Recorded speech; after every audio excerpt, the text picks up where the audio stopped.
Bora lá.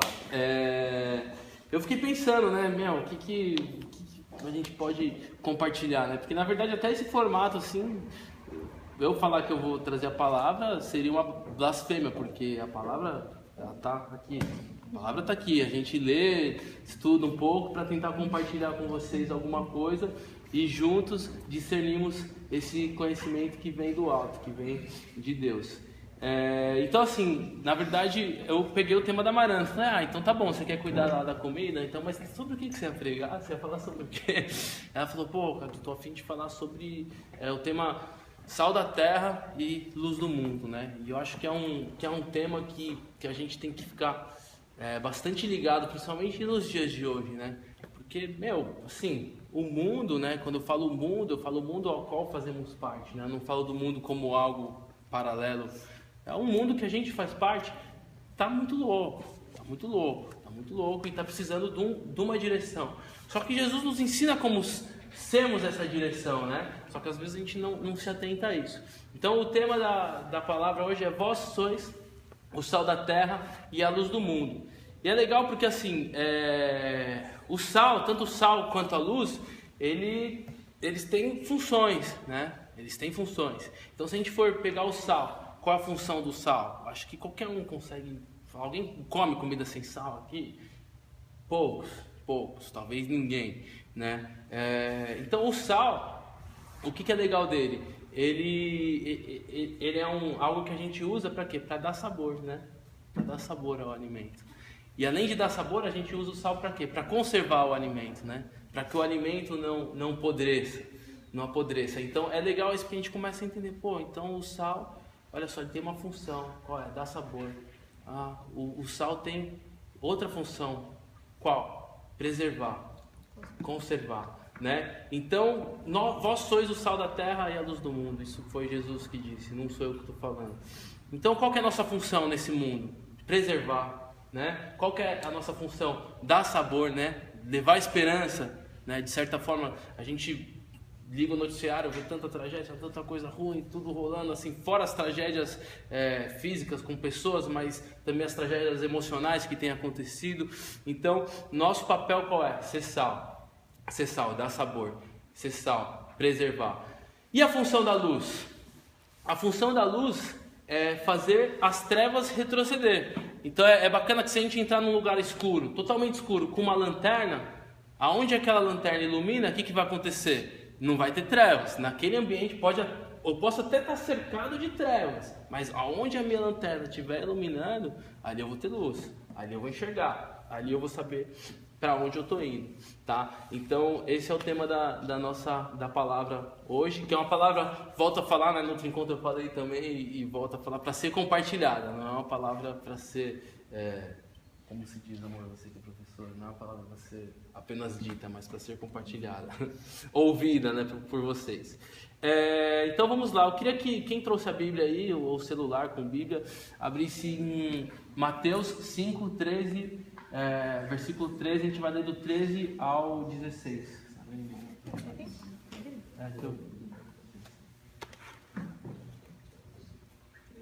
Quem se voluntariar a ler, pode mandar bala.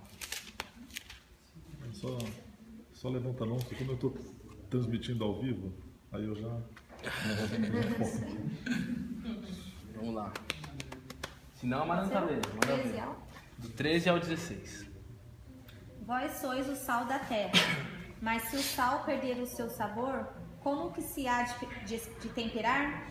Para nada mais presta, senão para se lançar fora e ser pisado pelos homens.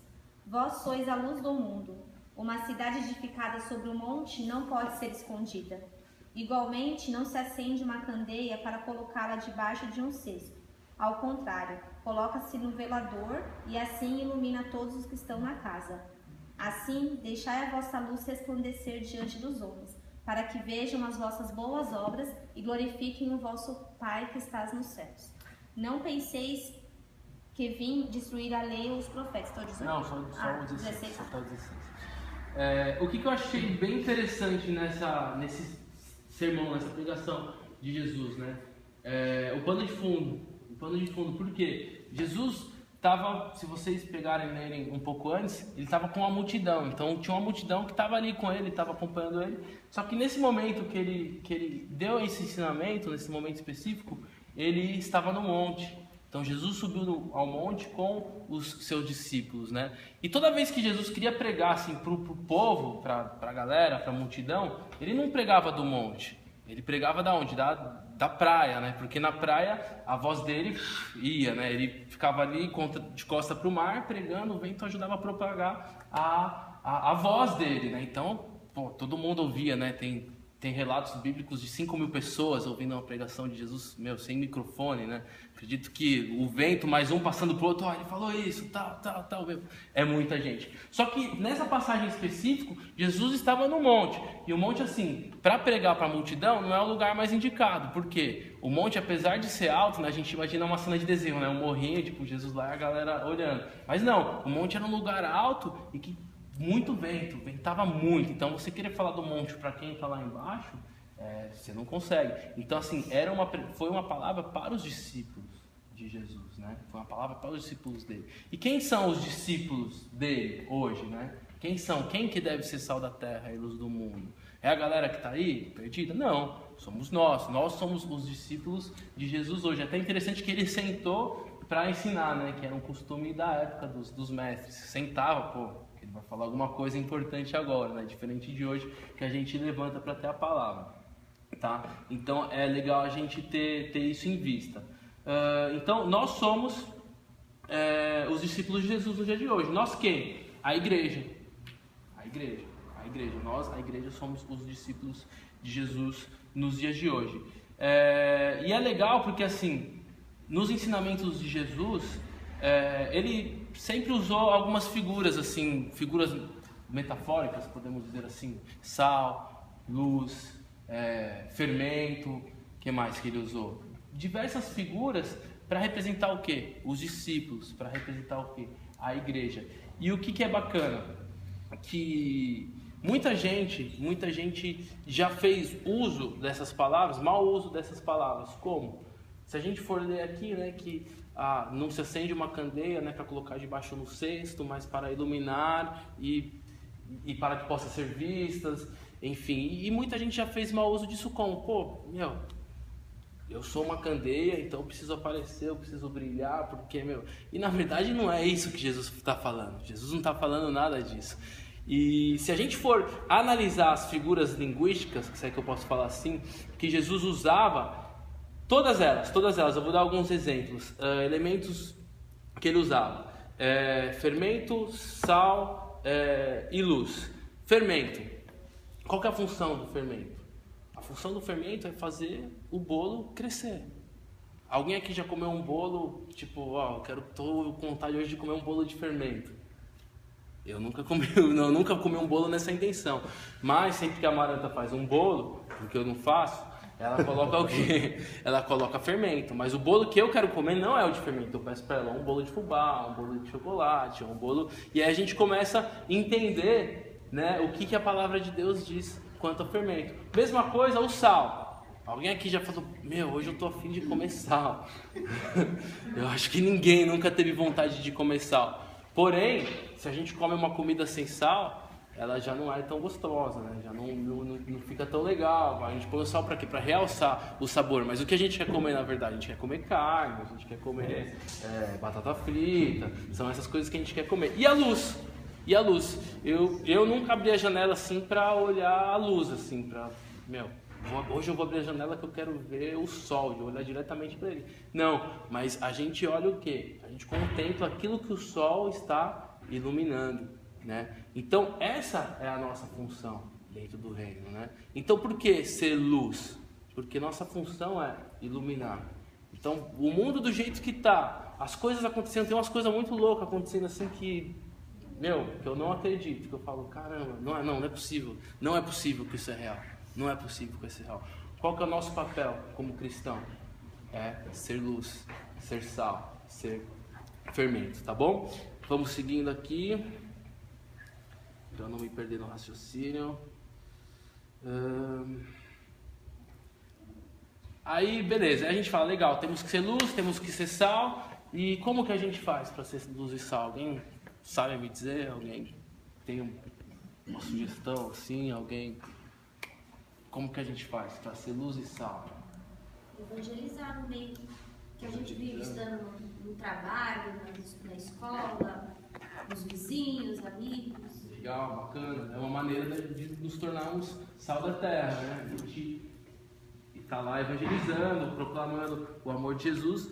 E eu diria até mais, né? Vivendo o amor de Jesus também, né? Que é muito importante. O que mais? Alguém tem mais alguma? Sendo exemplo? Legal. Sendo exemplo. Bacana. E é legal que assim, nenhum ensinamento da Bíblia assim, não tem um porquê e não é explicado como nós podemos pôr em prática. Se a gente for ler do capítulo 5, a partir do verso 3, nós vamos saber como exatamente Jesus estava descrevendo que nós devemos ser sal da terra e como nós devemos ser luz do mundo. Tá? Então, se alguém quiser ler também, só para não ficar amarelo o tempo todo lendo, alguém que possa ler o verso 3. Bem-aventurados os pobres de espírito, porque deles é o reino dos céus. Legal. Então agora eu queria, assim, te dar essa introdução. Entendemos que Jesus quer que a gente seja luz, Jesus quer que a gente seja sal. Entendemos que ser luz não é ser ou iluminado, mas sim iluminar, né? E agora Jesus, ele vem, na verdade, essa passagem do versículo 3 é antes dele ensinar sobre ser luz e sal. Ele vem falando sobre as bem-aventuranças. E aí eu queria que a gente batesse um papo referente a isso. Então ele falou ali, bem-aventurados os pobres de espírito. Né? Então, o que seria ser pobre de espírito?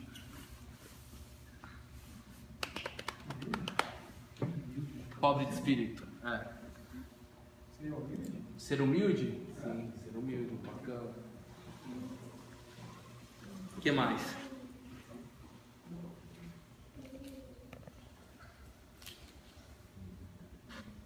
Ó, eu coloquei aqui, pobre de espírito. A gente tem que tomar cuidado porque às vezes dá uma impressão assim, pô, pobre de espírito, né? Você pobrezinho, coitadinho, né? É muito fácil, é bem fácil na verdade, você ficar lá, pô, sou pobre de espírito, coitado, reclamar da vida. Aí você já entra em contradição porque a gente não pode murmurar, mas pô, tenho que ser pobre de espírito, como eu vou conseguir lidar com essas contradições? E na verdade, quando Jesus fala que bem-aventurados são os pobres de espírito, o que ele quer dizer aqui? De nós aceitarmos nossa condição humana. Qual que é a nossa condição humana? É uma condição de pecador. Nós somos pecadores por natureza. Ponto final. Ponto final. Né? E é difícil aceitar isso, né? Principalmente depois que a gente já está num contexto da igreja, num contexto religioso. Cara, pra mim foi muito difícil. Eu cresci na igreja, né? Então, pra mim foi muito difícil algumas coisas, assim, tipo, por exemplo, eu cresci dentro de uma linha cristã, enfim, deixei de fazer algumas coisas e de repente eu via alguém que, descabelava e de repente, tá ali, tá com Deus e tá legal, eu ficava até meio que com raiva, assim, falava, pô, caramba, esse cara aí e tal, fez, deitou, rolou, eu aqui na igreja buscando o Senhor todo dia e não acontece nada, e o cara chegou aí, se arrependeu e tá tudo certo. Então, ser pobre de espírito, o que é? É difícil, eu vivi esse conflito, eu não sei se vocês viveram isso também, né? Eu não sei quantos aqui viveram, mas eu vivi esse conflito. Mas o que é ser pobre de espírito? Nós aceitarmos nossa condição humana. Beleza, o cara fez, deitou, rolou, mas bicho, você é pecador igual ele. Eu vivi uma experiência quando eu fui viajar, quando eu fiz o intercâmbio, que eu já compartilhei com alguns de vocês, que eu fiz intercâmbio de um mês em Malta, né, que é uma ilha na Europa, e na volta eu passei em Dubai, e lá é um país muçulmano, né? É um país que, assim, e eles são bem religiosos mesmo, assim, eles levam a sério mesmo, assim, acho que levam mais a sério do que a gente leva o cristianismo, não tenho dúvida. E eu tava lá, tal, e, mó opressão, assim, né? E por algum minuto eu fui religioso a ponto de, caramba, Deus, povo idólatra, né? Idólatra aqui, meu, caramba, mas esses caras aí, onde você vai tem foto do Sheik, não sei das quantas. E às vezes eu tava no shopping e começava, e começava a oração, os caras paravam, ajoelhavam. E eu fiquei assim, até um pouco irritado com aquilo, né? E falei, meu, caramba, que saco, eu cristão, tenho que ficar ouvindo essas coisas, esses caras rezando toda hora, passando por isso. E foi muito louco, assim, porque Deus, o Espírito Santo de Deus falou comigo naquele dia. Ele veio e falou no meu coração assim, ó, Cadu, você tá ouvindo porque você quer. Primeira coisa que ele falou, eu falei, tô ouvindo porque eu quero. Não, a música tá rolando, não tem opção de parar a música. Mas você tá ouvindo porque você quer. Aí eu lembrei que eu tava com o meu iPod no bolso, assim. Aí eu coloquei o iPod e comecei a ouvir um louvor, né? Aí eu falei, pronto, tô livre. Já era, tô aqui com Deus, tô livre dessa parada toda.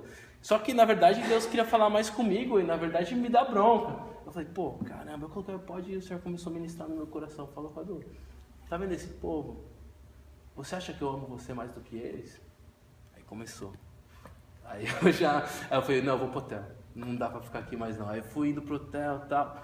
Era perto do shopping. Eu amo eles da mesma maneira que eu amo você. Esse povo eu criei da mesma maneira que eu criei você.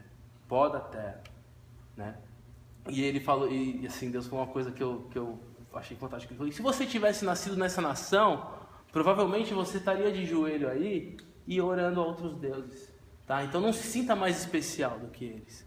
Não se sinta mais especial. Se eu te escolhi, glorifique a mim por isso. E ame esse povo, porque até arrepio. Eu amo eles tanto quanto eu te amo. E eu sou o Senhor desse povo mesmo eles não querendo. Meu, eu, assim, parou o elevador, eu já cheguei no hotel, comecei a chorar. E o louvor que eu tava ouvindo era justamente esse, né? Posso voar, que a gente cantou hoje. Então, o que é ser pobre de espírito? É aceitarmos a nossa condição humana. Que condição humana que é? A condição de pecador, tá? Tudo que é bom em nós veio de Deus. E tudo que é ruim veio de quem? De nós mesmos. De nós mesmos. Queria que alguém lesse o verso 4. Quem tiver alguma coisa pra falar aí, manda bala aí, pessoal. Sei que é tipo meio gelo, assim, tipo, meu, cheguei aqui, não conheço ninguém, vou falar, mas fiquem à vontade, tá? Verso 4, quem puder ler.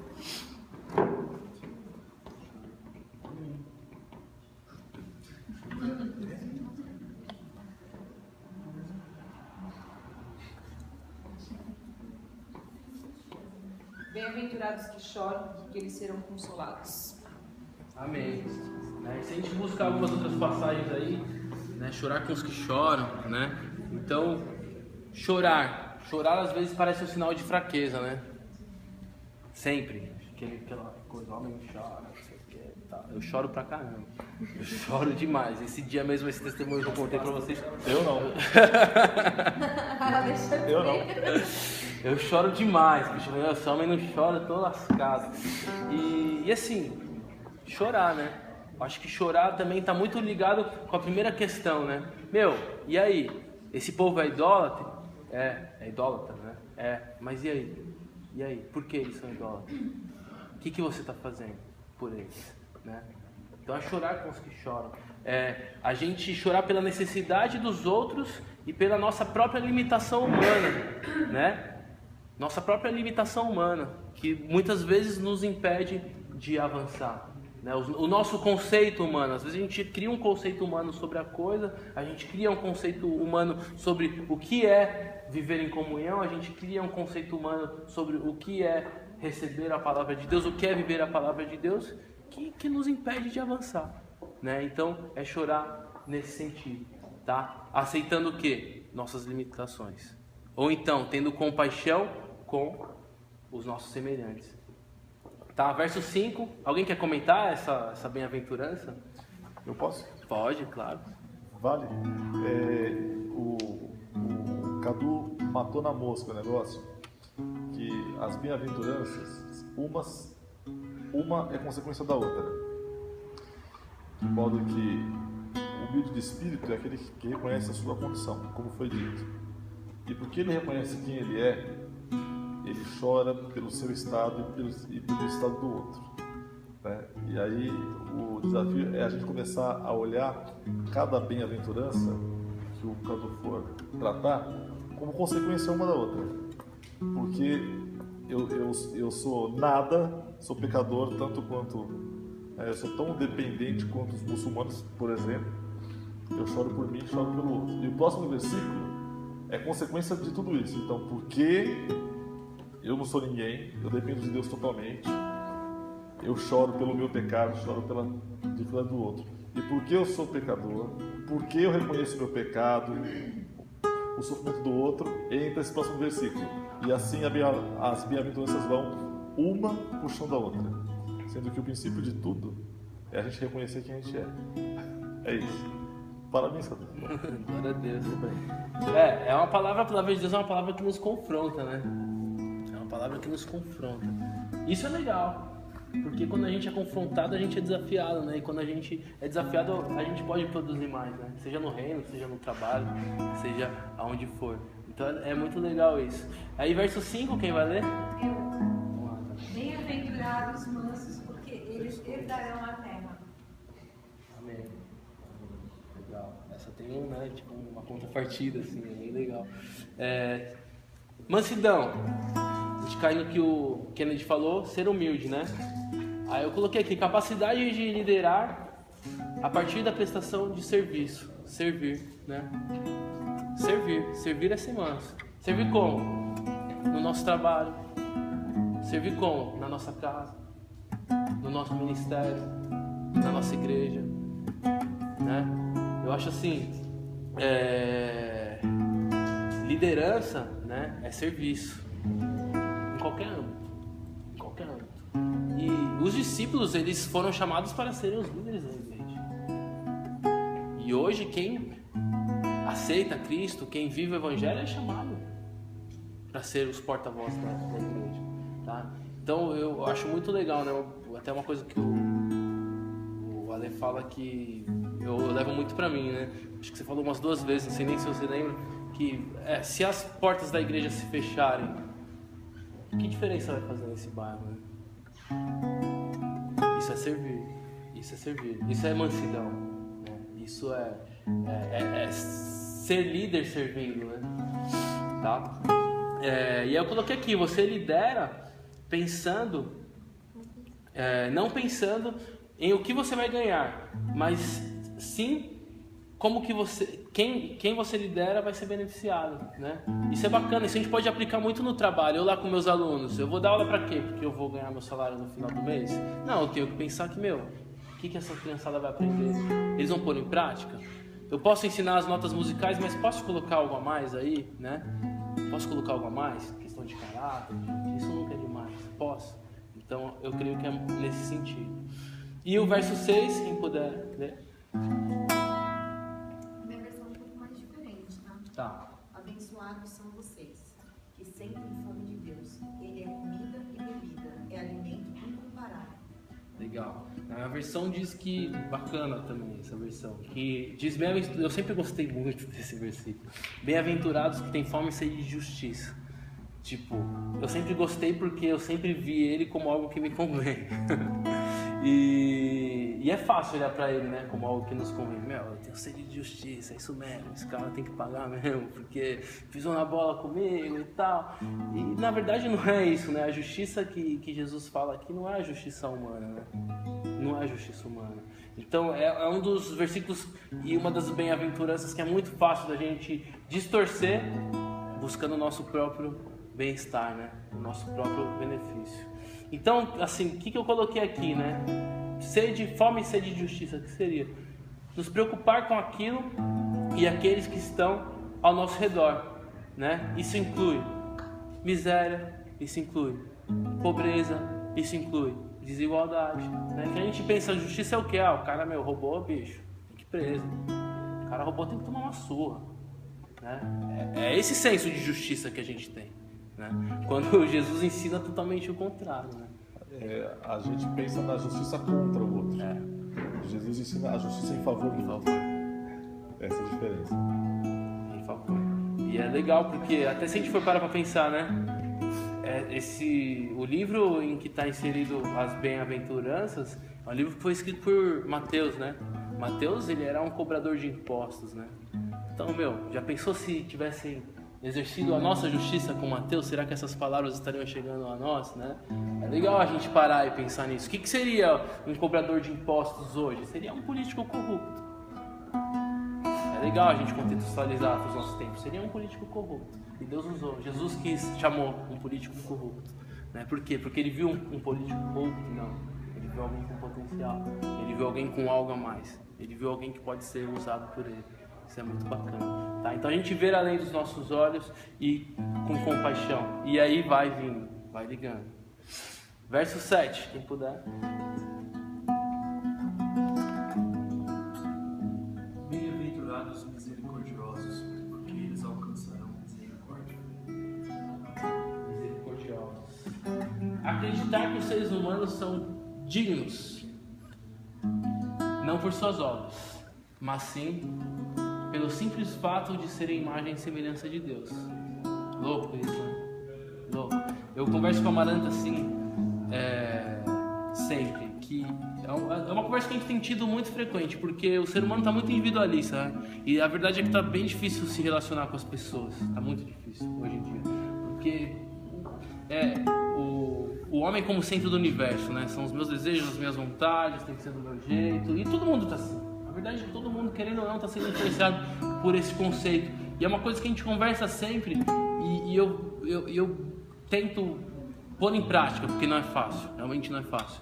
É não catalogar as pessoas, né? Eu falo muito isso pra Amaranta. Amaranta, vamos tentar não, assim, por mais que seja difícil, vamos tentar não catalogar as pessoas. Porque as pessoas são muito mais do que um rótulo, né? É muito fácil eu pegar e falar assim, o Mário é chato. O Mário é chato. E assim, eu mato tudo que ele tem de bom. E eu coloco, ele é chato. Pronto, ele é só chato. E eu coloco ele na prateleira ali, na pastinha chato. Eu posso colocar ele junto, sei lá, com o Kennedy. Coloco ele junto com o Kennedy chato, aqui é a pasta dos chatos. Só que assim, além de chato, muitas vezes ele tem muito mais pontos positivos do que ser chato. Ele foi chato comigo porque eu sou mais chato do que ele, entendeu? Então assim, eu acho que cai muito nessa bem-aventurança, né? Cai muito nessa bem-aventurança. O cara é chato, mas e aí? Eu sou chato pra caramba também quando eu quero. O cara pode ser muito mais, né? Tipo, tava lá Mateus, o cara é cobrador de impostos, mas ele não é só cobrador de impostos. Ele não pode ser só isso. Ele não pode ser só isso. Com certeza ele é muito mais. E se todos nós seres humanos somos feitos à imagem e semelhança de Deus, imagina do que, né, somos capazes se deixarmos ser usados por Deus.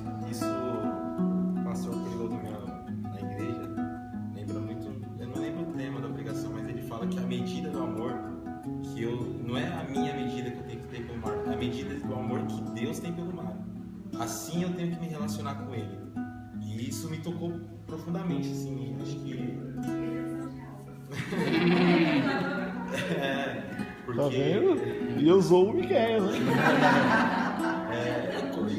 E acho que você usou também no relacionamento, que, tipo, à medida que eu tenho, como eu me relaciono com o Kennedy, eu falo com ele, às vezes, tipo, eu tenho defeito, ele tem, mas, cara, isso não pode ser, tipo, é a minha medida, é a medida do amor de Deus que eu tenho que me relacionar com ele, não a minha. Amém. Isso serve em tudo, eu acho que sensacional isso aí. Serve em tudo, falando, tipo, você falou o Matos que chato, mas... foi só um exemplo. Mas ele é... Mas é isso aí. Isso eu acho que é difícil, é treino, eu consigo não. Eu não consigo ainda, mas a gente vai, né? Vai tentando. Até, acho que é igual na música, né? A gente não fica tentando a notinha, né? Até dar certo, até sair a escala, né? Eu acho assim, o coração do homem vai se endurecendo conforme a gente vai vivendo. Quando nós somos as crianças, adolescentes, a gente trata as outras pessoas não, né, diferente. E quando a gente vai amadurecendo, vai envelhecendo, a gente vai endurecendo o coração. Você, como você falou, você julga, você vê a pessoa, ela é toda tatuada. Esse aí não presta. Esse aí não presta, não sei o que ele tá fazendo aqui dentro da igreja. Então é uma coisa que eu penso todos os dias, que eu tenho loja, então eu vejo as pessoas entrando e a gente fala assim, esse daí é um chato. Esse daí eu já sei o que vai falar. Então é bem importante isso, quando você julga a pessoa, você já coloca ali, esse é chato, esse é legal, esse é mais ou menos. Então você coloca na prateleira E você não muda a sua atitude com aquela pessoa. Mas se você mudar com aquela pessoa a sua atitude, pode ser que ela mude com você. Se a vida é muito mais do que simplesmente um rótulo, né? Isso, é. Porque se você rotular e acabou por ali, já era. Você já não dá mais oportunidade para a pessoa mudar o que ela está pensando e o que você está pensando. Porque ela tem que começar por nós. Glória a Deus, isso aí. A gente possa pôr em prática, né? Difícil, mas não é possível. Vamos lá, seguindo. Quem pode ler o 8 e o 9 seguido? Bem-aventurados os limpos de coração, porque eles verão a Deus. Bem-aventurados os pacificadores, porque eles serão chamados filhos de Deus. Isso aí. Essa aqui eu coloquei assim, ó. Limpos de coração e pacificadores, né? Substituir a vingança pelo perdão. Cara, pra mim é difícil isso. Demais. Eu sou do tipo de pessoa que às vezes eu olho, tipo, algumas coisas eu acho legal. Eu acho. Mas eu tô errado. Por exemplo, quando penduraram o cara no poste lá. De imediato eu achei da hora, achei legal. Eu achei.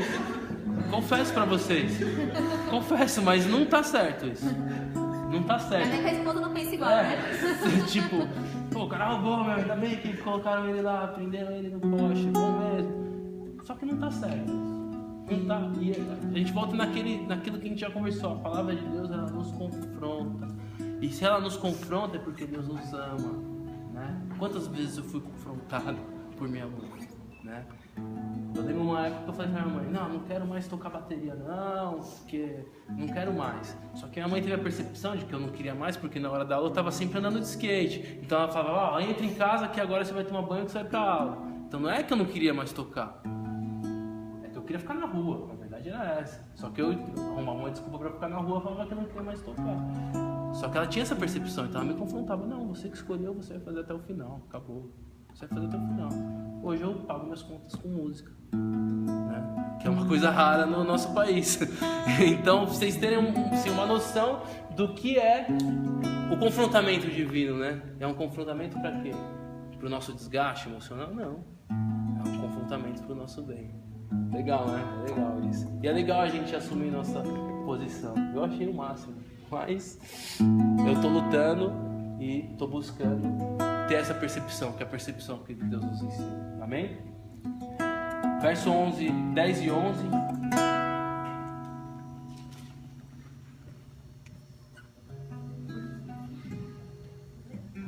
Bem-aventurados os que sofrem perseguição por causa da justiça, porque deles é o reino dos céus.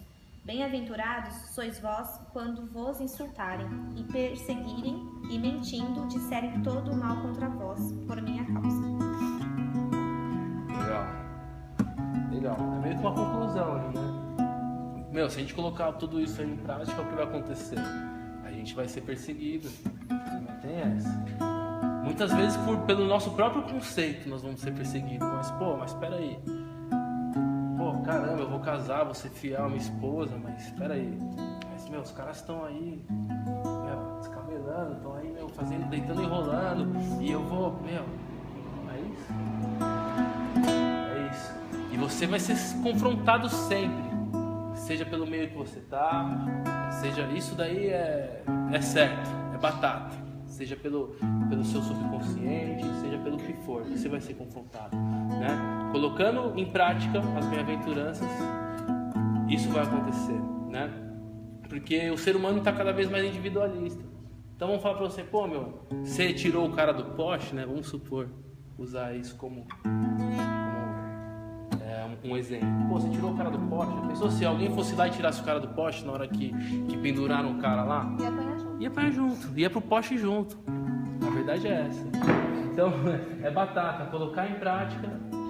Vamos ser perseguidos, vamos ser confrontados, né? A internet está entrando nos confrontar dia a dia, mas é melhor a gente ser confrontado por esses meios do que, né, nós sermos depois confrontados por Jesus de uma outra forma, né? Porque aqui ele nos confronta através do amor, né? E é um confrontamento gostoso, né?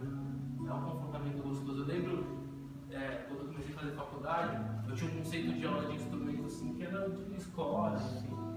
E e aí, meu? Aí eu fui na primeira aula, tal, o professor explicou. Aí eu fui em casa, tentei tocar as coisas e falei, eu vou voltar pra aula e ele vai ter que me explicar porque eu não entendi direito. Meu, quando eu voltei assim, sentar com as coisas resolvidas, tomei uma carcada. Eu falei, meu, caramba, e agora, meu? Tipo, e eu ainda tentei confrontar ele, não, mas é que eu não tô entendendo assim, isso aí, não. Eu só mostro o caminho, você que tem que trilhar.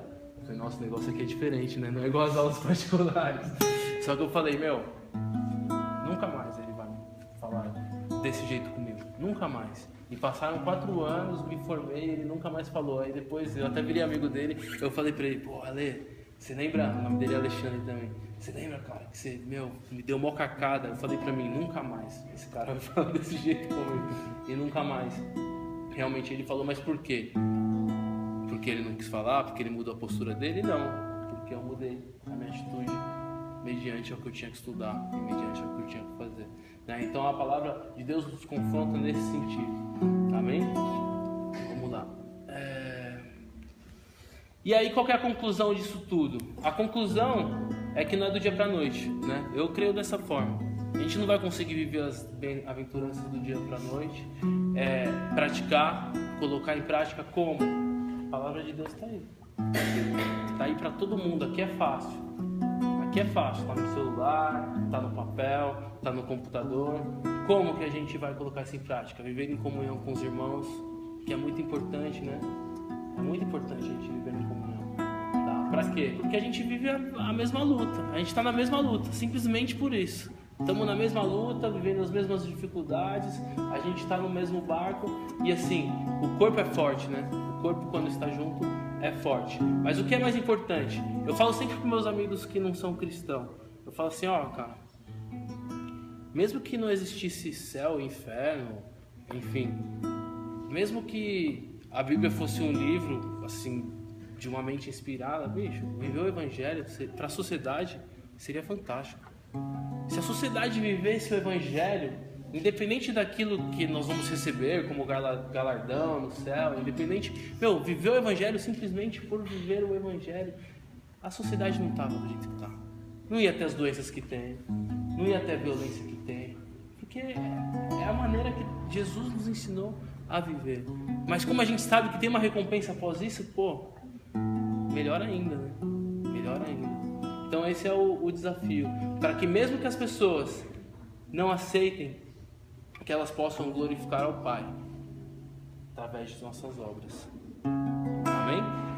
Essa era a mensagem para essa noite. Espero que tenha entrado aí ao coração de vocês e possa gerar frutos de vida aí.